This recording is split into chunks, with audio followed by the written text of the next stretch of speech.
Kia seems to be making it their goal to make every single luxury SUV buyer question and/or regret their purchase decision, really making it hard to justify some of these six-figure luxury SUVs, especially with their flagship Telluride.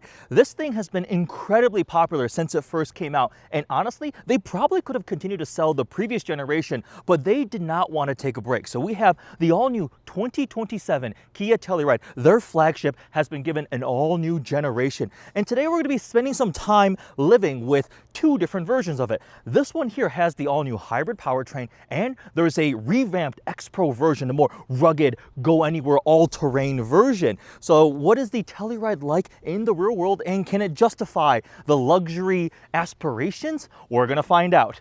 Today's video has been sponsored by Kia. They are providing me the vehicles we're spending some time with, and they are compensating me for my time spent on this video.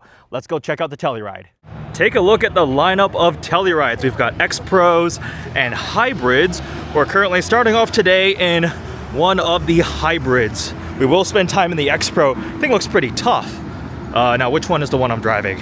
I've lost track. They all look the same. Now, one of the biggest pieces of news for the all-new Telluride is the introduction of a turbo hybrid powertrain. It takes the 2.5-liter turbocharged four-cylinder and pairs it with electric motors and a rather small battery pack, 1.65 kilowatt hours, but that is plenty sufficient. It's not a plug-in hybrid, just a conventional hybrid. Total system output is 329 horsepower and 339 pound-feet of torque. That is a pretty hefty increase from the outgoing naturally aspirated V6. That's an additional 77 pound-feet of torque. And the fuel economy numbers are also quite impressive. The EddieX front-wheel drive version will do 35 mpg combined, and with an 18.2-gallon fuel tank, that is well over 600 miles of total range. Now, when you go to an all-wheel drive version, you do add a bit of weight, mechanical drag, things like that, so the fuel economy numbers drop for the turbo hybrid, but it's still a very respectable over 30 miles per gallon. So the new turbo hybrid version of the Telluride is by far the most powerful one, and really should solve anybody complaining about the loss of the V6, because it's an extra 77 pound-feet of torque. That's a nearly 30% increase in torque, and that's what you really feel. And then you also get the added benefit of pretty impressive fuel economy without some of the complexity, added weight, and cost of a plug-in hybrid powertrain. This is not a plug-in hybrid. The battery is actually rather small, 1.65 kilowatt hours, but that is sufficient for what you need. It also has this stay mode where you can arrive at your destination and have your air conditioning running, your whatever you want to do, and just relax in the car, just relying on that battery. It'll go for up to an hour, or until the battery gets too low. It's around the 30% threshold where it would kick on the engine. But imagine you're going to pick up a friend or your kid from practice or something like that, and you just want to relax in your car without the engine running. That's one of the benefits of the hybrid powertrain. Take a look at this view up in the mountains. That's definitely quite a nice scenic outlook. Alright, since the X Pro is positioned as the off-road focus trim with the all-terrain tires that increase ground clearance, a limited slip differential, and we are currently off the road on some dirt, let's go see what this thing is like. Alright, we are beyond the pavement up here in the mountains, where the X Pro is supposed to belong. Compared to the previous generation, they actually did a good job giving it more off-road credentials. Sometimes these adventure, rugged, all-terrain trim levels are just, honestly, the tiniest lift, if that, and like some all-terrain looking tires. But this one here, we have an electronic limited slip differential to help put power where you need it. We have 9.1 inches of ground clearance, which is about 1.7 inches more than the regular Telluride. The all-terrain tires are just a tiny bit wider than the previous generation one. The tow hooks up front, those are actually integrated to the frame. And then we have terrain mode. So all the all-wheel drive models have terrain mode, but we can go through snow. There's no snow right here. Mud or sand. Let's just go with sand. Probably the closest kind of terrain right now we are in. And again, this is no hardcore off-roading. This thing definitely looks the part though, right? With those all-terrain tires, the 18-inch wheels, and the ground clearance, it looks a lot more tough. And honestly, it makes this kind of stuff just easy. If you need to access a campsite, or you're going skiing up in the mountains or something. And another restriction is if you want the X Pro, it's currently not available with the hybrid powertrain. We don't know if they will ever add it in, because I think that would be appealing, right? You get the off-road look and goodies with the much more powerful and torquey hybrid powertrain. But for this one, you have to settle for just the regular 2.5 liter turbocharged 4-cylinder, which does make, again, substantially more torque than the outgoing V6. Will you actually take a Telluride X Pro hardcore off-roading? You're not going to Moab. You're not doing hardcore rock crawling. That's not really the point. It's this kind of stuff. And I think people like the adventure rugged look, even if they're just tackling the mall parking lot. But there is some amount of actual functionality. There is credibility there. And genuinely, if you want to do stuff like this, you'll be fine. Now, there's no skid plates protecting transmission or differential, things like that. There's no added protection underneath, so you still got to be careful. But the additional ground clearance is definitely helpful. And honestly, the tires are going to carry most of the way through. With what we're doing right now, most modern SUVs can handle it. I am actually fairly confident that the hybrid Telluride would make it up here, the all-wheel drive one, without a single problem. So we can also swipe over here, and now we get some camera views. It does this invisible hood view where it sees the positioning of the wheels and also where you are currently aiming as you steer. You see that, and then you get the 360 overhead view. Oh, it looks like it times out, or it shuts off at above a certain speed, 4 miles or slower. So this is if you're doing something really slow. Any faster? Wait, no, nope, 10 miles an hour. It's no longer displaying. They want you looking forward if you're going any faster, probably. If you've been in the car for a while and you're feeling a bit of fatigue, we have an ergo motion seat for the driver. Essentially a massage seat, couple different settings. Let's go whole body. We're gonna be doing some practicality testing because Parker just moved and you have some objects that need to be transported, right? Yeah. And we have an SUV, so let's see. Eddie was kind enough to help me move, and he's like, this will benefit my video too. Yeah, exactly. I think he's making that up in his head. He's just overly generous, but yeah, we'll see what can fit in this thing. We're trading. I get to stay in your guest bedroom and we'll use the SUV for SUV things. There you go. So let's see how practical a Kia Telluride is, because it's bigger than before. I don't know, like fold them down. Yeah. You know how cars work? Yeah, just fold them down. There you go. Wait, we should go measure it first. Yeah. All right, so. Oh man, this is highly precise. Yeah, this is exact. So this is like about 7-8 feet, because that's my Yeah, wingspan. because what are you, a gorilla? Yeah. And then another, you know. I don't think the Telluride has That's that. definitely bigger than 6 inches, right? I don't know, but based on what kind of measure.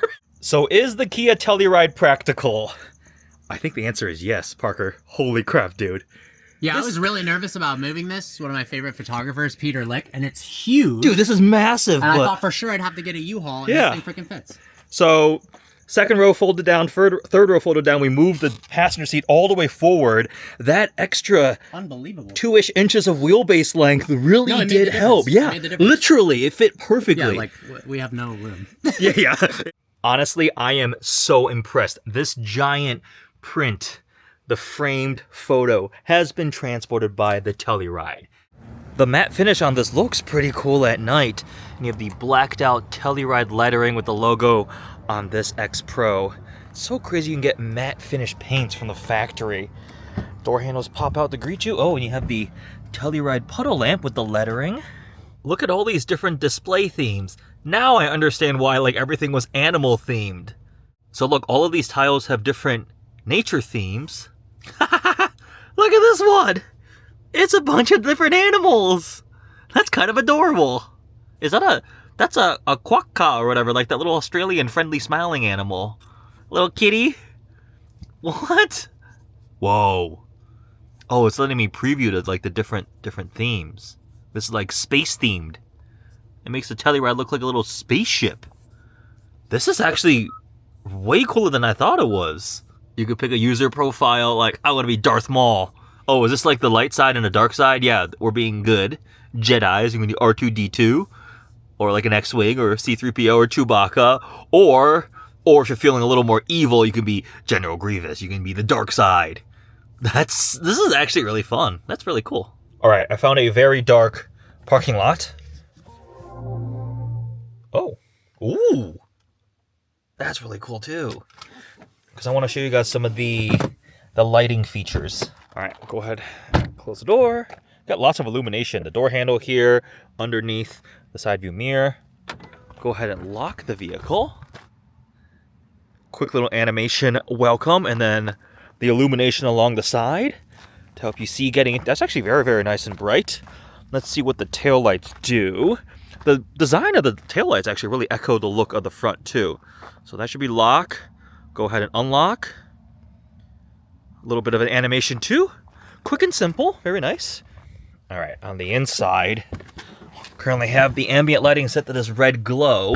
And then when we turn the car on, that's really cool. Kind of runs through the rainbow colors before it sets to your ambient lighting interior color option. Okay, ground lighting is available when the vehicle is in park and the headlights are set to auto. It's activated when the vehicle is turned off depending on the battery status. Turn the car off, or in park. We get out. Oh!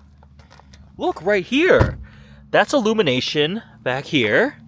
And then we have another light shining down back here. Okay, and then where else do we have ground lighting? We have the mirror one here. Is there up front? Okay, looks like the headlights. So lots of additional illumination around the vehicle at night, which is definitely handy. Imagine you pull up to your campsite or even your driveway or something like that, and you're parking, and it's really dark out, kind of like where I am right now. Look how lit up the Kia Telluride is. That is a cool feature. This is also seriously bright. Take a look at that illumination from that light on the tailgate. Wow, like I could sit there and read a book. I just turned the light off. On the left, you have a power button. In the middle is a dimmer, and the one on the right is for changing the temperature. Let me turn it. Oh, that is very bright. There you go. That's dimmer. Oh, that's even brighter. That's even brighter. Oh my gosh, that gets so bright. All right, that's the dimmest setting. And you can see there's a cooler temperature. That's much warmer. That's kind of in the middle. So that's like the colder light temperature. This is the dimmest setting for this rear illumination. You see how much more warm and yellow that light is. That's so cool. I'm genuinely enthralled by this rear lighting.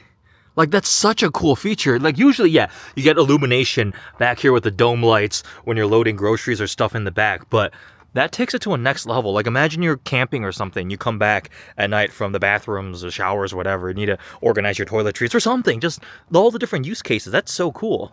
Last day with the Telluride, about to wash the car because it got a little bit dirty, and then we'll go up into the mountains to go do a bit of filming, get some nice scenic shots, and then I have to drive all the way down to Irvine, California. If you're familiar with the general Los Angeles, Southern California area, you'll know that is a pretty far drive because we're all the way up in the valley right now, so it'll be 2-ish hours depending on what traffic is like, so we're definitely going to experience living with the Telluride in the real world and Southern California traffic, which can test your sanity a little bit. So we'll see how the driver assistance stuff is. I'll use the ergo motion seats for comfort. Obviously got my climate set to a nice comfort level and the Meridian sound system too. So a lot of time in the Telluride today. The new base engine is a 2.5 liter turbocharged 4-cylinder that has replaced the outgoing V6. It makes 274 horsepower and 311 pound-feet of torque. Now that is slightly down on power, but a pretty substantial 49 pound-feet increase in terms of torque.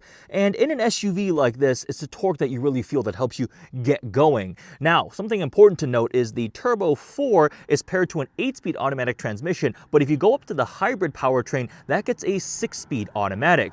The Telluride is also front-wheel drive as base, but obviously available with all-wheel drive, and in an off-road trim like this X Pro, it's obviously all-wheel drive only.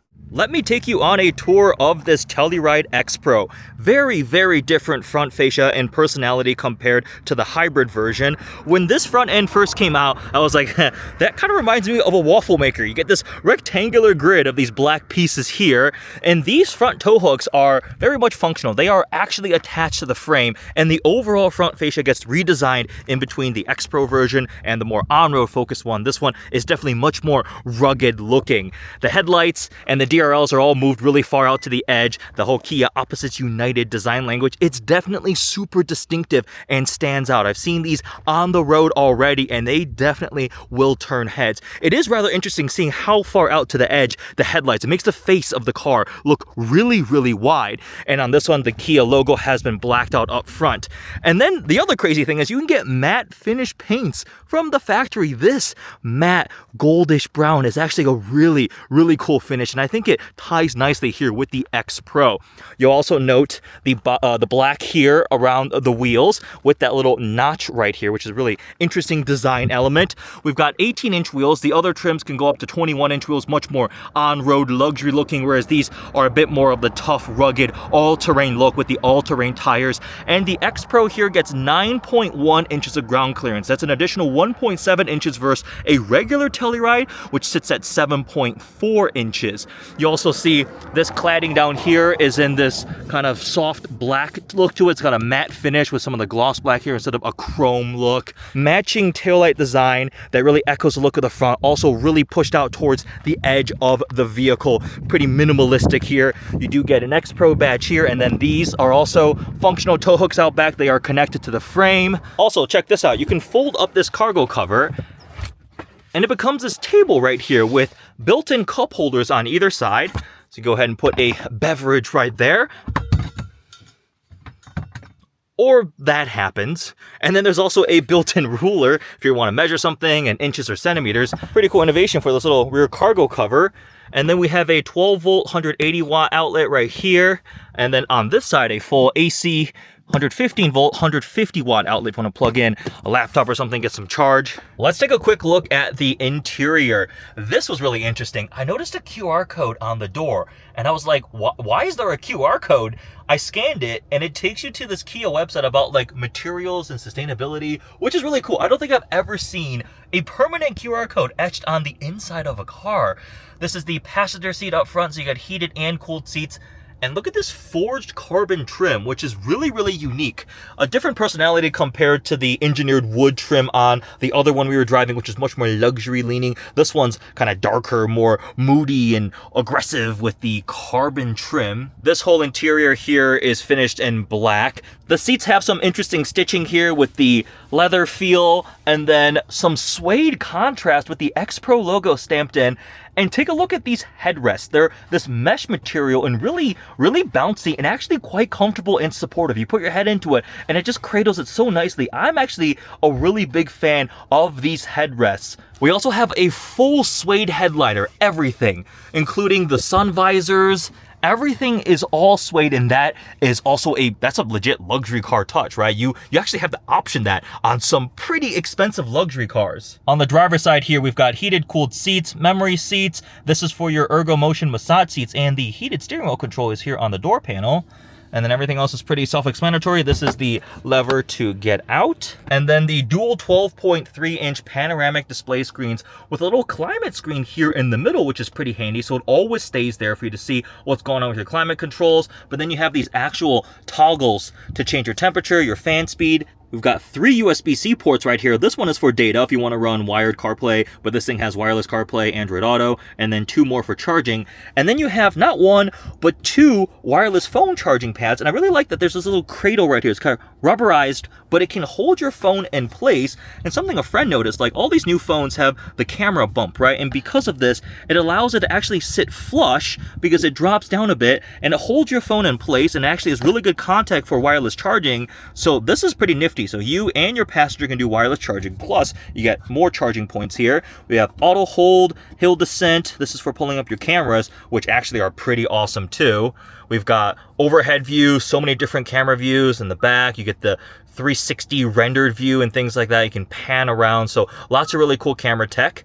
And then look at this giant center console storage area. But first, the handles, the grab handles are still here, which I actually found myself when I was just driving the freeway. I was resting my hand on the center console and I was just kind of grabbing one of these. These handles are kind of cool. And then this opens up for a lot more storage. I've just got a sunglasses case down in here, but this is a very nice large storage bin.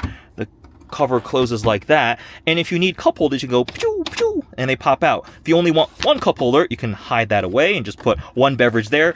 No cup holders at all, or both cup holders. That's really, really cool. It's a transforming center console, essentially. And then we've got some more storage down here in the middle. Hello, see there's more storage all down here. Digital rearview mirror on this one, and we have the sunroof there, and it looks like a second row one back there. In the second row, we've got captain's chairs. Let's go ahead and hop in. Wow, I'm 6'3" and actually have a lot of leg room. Back here, these seats are also heated and cooled. And then check this out. We have a drawer that pulls out right here with a table on top if you want to set some food or something. Your cup holders right here. But then this slides away for some hidden storage down here, right? So you can put some stuff. Picked up some coffee beans. You can put it in here and hide it away.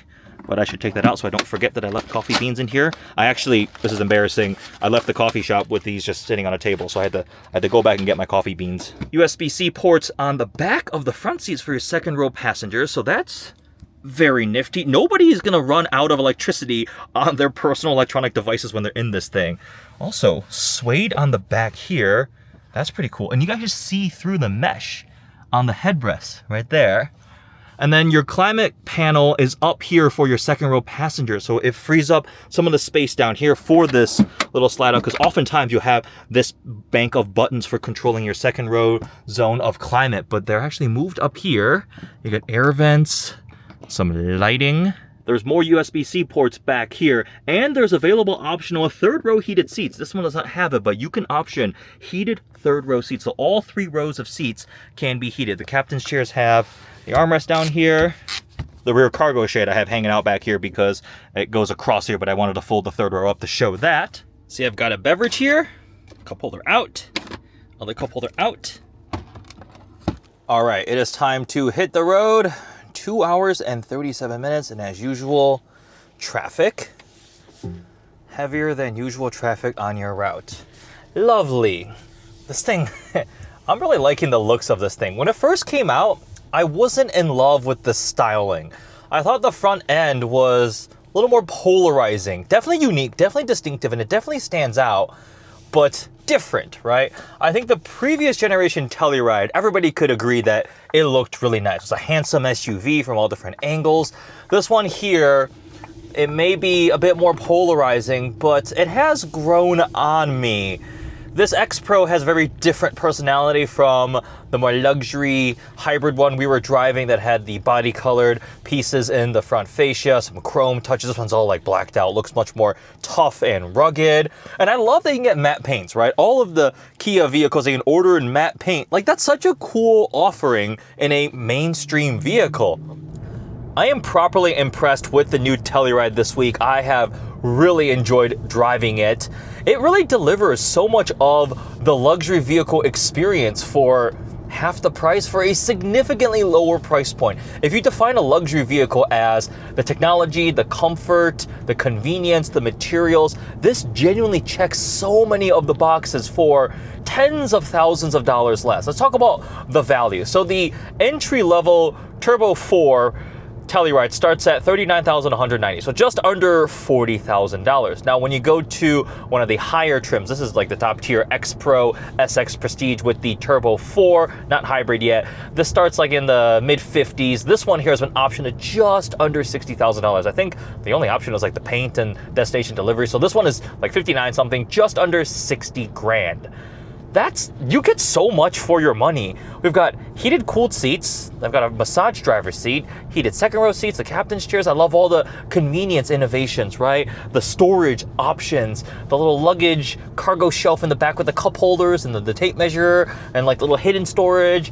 The materials are really, really nice and unique. I mean, that forged carbon look is really, really cool. Usually you see that on higher end vehicles, but here all across the middle, or you can do the wood trim, the engineered wood, if you want that persona. The seats are very comfortable. Genuinely, I've done hours. I'm about to do 2.5 hours in traffic in this thing, and I've already done multiple hours in LA traffic driving this, and it's very, very comfortable. It's quiet too. Their acoustic package work has seriously made it more isolated, right? Wind noise, road noise. It is definitely much more composed in that regard.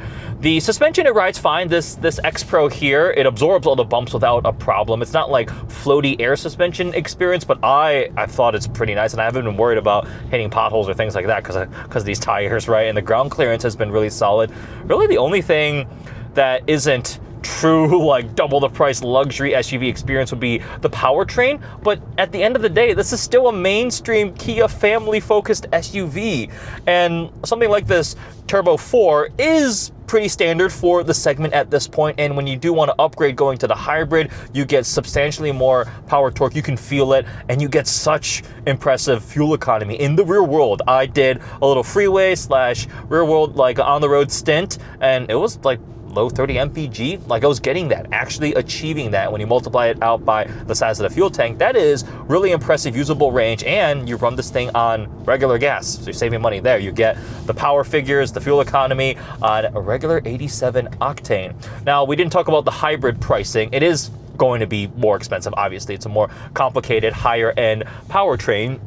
So the hybrid starts in the mid $40,000 range, and like a higher tier trim is also going to be in the mid to upper 50s. But no matter what, you're getting like a really nice SUV experience for just under $60,000 when you start talking about the loaded top of the line models. And they come, like these SX Prestiges come with so many features just stock. You don't have to go checking a bunch of different options boxes. One thing I do wish is if they offered this X Pro treatment with the upgrade hybrid powertrain. I think this whole persona with the more powerful torquey hybrid powertrain with that fuel economy would be really cool. It's kind of a bummer that you can't do that combination. And it would be even cooler if they did like an upgrade V6 engine in the X Pro and really give it like a nice halo model. But this defines a flagship. They didn't technically really have to refresh the Telluride or give it an all new generation. It was selling well, like doing really, the sales momentum has been great. And I think this second generation, this update one here, is gonna keep pushing them further and further. It may sound like I'm exaggerating and embellishing, but other than like the engine, that's very normal mid-size SUV experience, and it's totally fine, right? It's been fine this week. Even up in the canyons, I was on some pretty curvy canyon roads. Oh, the steering. It's got a new rack-mounted power steering, and actually not the most amount of feel. Again, not the point of a vehicle like this, but like nicely weighted and like just directing it through those really curvy mountain roads. It was well composed, well balanced, and I thought it was actually pretty nice. So that's tuned nicely too. But what was I saying? Yeah, I mean, this is gonna do really well. I'm not exaggerating that. I like this thing a lot. During this time with the Telluride, I keep finding these new features like, whoa, that's really cool. Whoa, it does that. Whoa, this, right? And when you keep having those new discoveries and you can list so many things, that means it's a really nicely designed car with a lot of really nice features. And when Kia says the Telluride is supposed to deliver good value, it doesn't mean it's supposed to be cheap. Sometimes people think, oh, a good value car means it's very low priced. But at the same time, it can also be, you get a lot of bang for your buck. You get so many features, you get so many nice things for the money you're spending. You're getting your money's worth with something like this. So yeah, it's definitely a bit more a premium price point. It's a flagship after all, but I mean, I like this. I like this. I need to show my wife Angel the Telluride and be like, hey, would you like to upgrade your car to one of these? This could be a nice new daily driver. We'll probably do the hybrid. Man, if this had the hybrid, the X Pro hybrid, that'd probably be the one I really go for. But then you kind of just got to decide between either or. But this is a really strong midsize SUV option. There's a reason why Tellurides have been so popular, and I expect them to keep building momentum with this second generation one. Which one would you go for? The X Pro, the more luxury on-road hybrid one? 2 thumbs up from me. I am definitely impressed. I hope you guys enjoyed spending some time with me as we live with the 2027 Kia Telluride, getting to sample a couple different versions of it. And now I am going to be sitting in 2.5 hours of slow-moving LA traffic. I will turn on my Ergo Motion seats. I will enjoy some music with the Meridian sound system, and probably use some of the driver assistance stuff on the highway. Hope you guys enjoyed this video. Thanks for watching.